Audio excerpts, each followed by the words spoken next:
साथियों नमस्कार।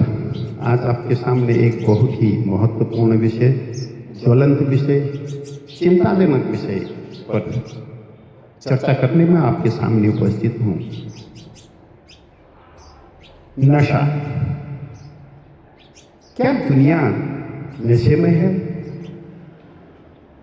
क्या प्रकृति में हर प्राणी नशे में है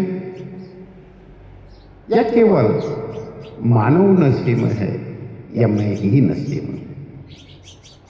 तो साथियों, आइए आपके साथ परिचर्चा करते हैं।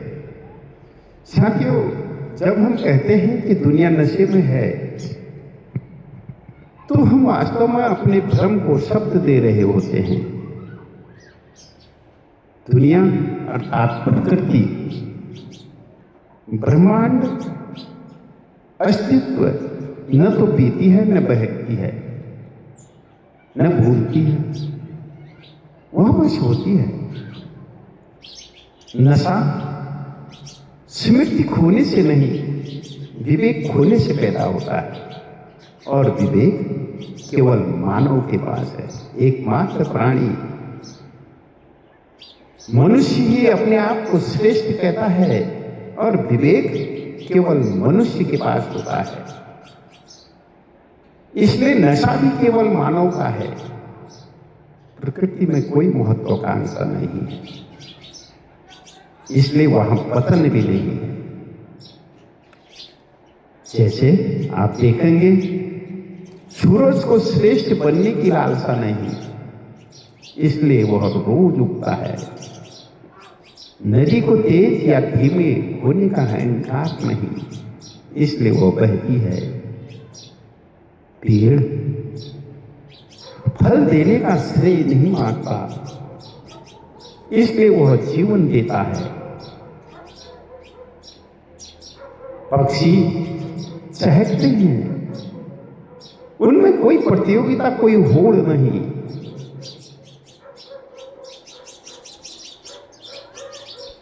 इसलिए पेड़ देने का श्रेय मांगता है। सूरज श्रेष्ठ बनने की आलसा नहीं मांगता, वह रोज उगता है। फिर से दोहरा रहा हूं साथियों, नदी को तेज या धीमा होने का अहंकार नहीं है, इसलिए वह रोज बहती है। पेड़ फल देने का श्रेय नहीं मांगता, इसलिए वह जीवन देता है। मानव ही है जो स्वयं को केंद्र में रखता है और फिर उसे उसी केंद्र से भटक जाता है। मानव का पहला नशा है मैं।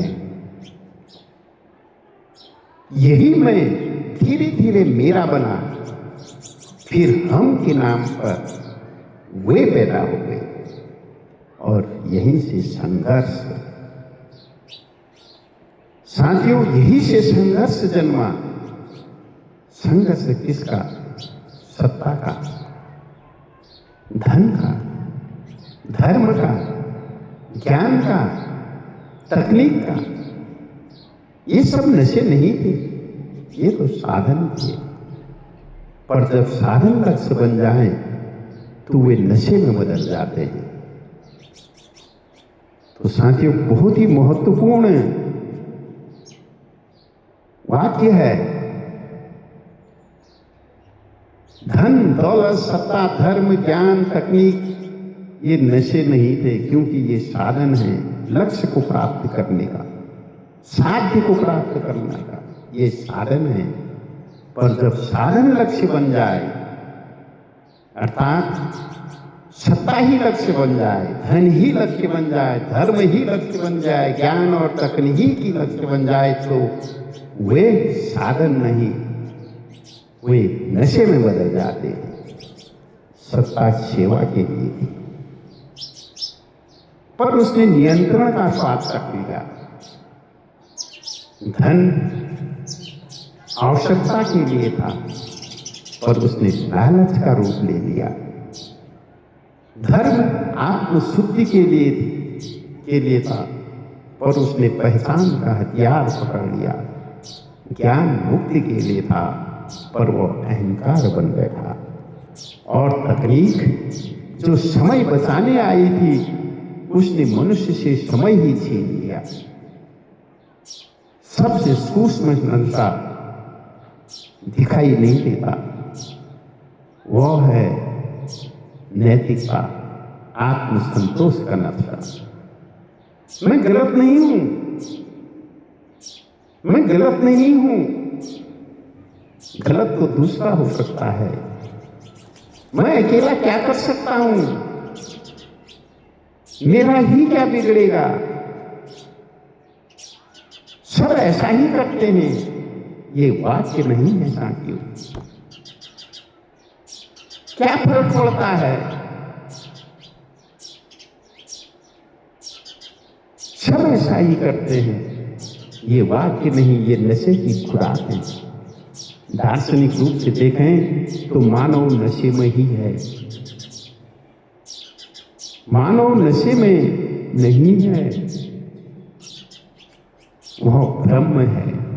भ्रम की वह प्रकृति से अलग है, भ्रम की वह श्रेष्ठ है, भ्रम की वह नियंत्रक है, जबकि सत्य यह है कि मानव भी उसी मिट्टी से बना है जिसे वह रोकता है, उसी जल से जीवित है जिसे वह जहरीला करता है, उसी हवा से सांस लेता है जिसे वह बेचने लगा है। फिर से इन वाक्यों को दोहराने का प्रयास करता हूं साथियों, सुनिए एक एक शब्द पर। मैं गलत नहीं हूं, मैं अकेला क्या कर सकता हूं, सब ऐसा ही करते हैं, ये वाक्य नहीं है, नशे की खुराक है। दार्शनिक रूप से देखें तो मानव नशे में नहीं है, वह भ्रम में है। भ्रम की वह प्रकृति से अलग है, भ्रम की वह श्रेष्ठ है, भ्रम की वह नियंत्रक है, जबकि सत्य यह है कि मानव भी उसी मिट्टी से बना है जिसे वह रौंदता है, उसी जल से जीवित है जिसे वह जहरीला करता है, उसी हवा में सांस लेता है जिसे वह बेचने लगा है। इसलिए प्रश्न यह नहीं होता कि दुनिया में नशे में है या नहीं, प्रश्न यह होना चाहिए क्या मानव अब भी होश में रहना चाहता है, क्योंकि होश पीड़ादायक है, नशा सुविधाजनक है। होश जिम्मेदारी लाता है, नशा बहाने लाता है। और जिस दिन मानव इस नशे से बाहर आएगा उसी दिन उसे एहसास होगा दुनिया कभी नशे में थी ही नहीं, नशे में तो वह स्वयं था, नशे में तो वह स्वयं था। साथियों विचार करें, अपनी वाणी को यहीं पर आज विराम देता हूँ, कल एक नए विषय के साथ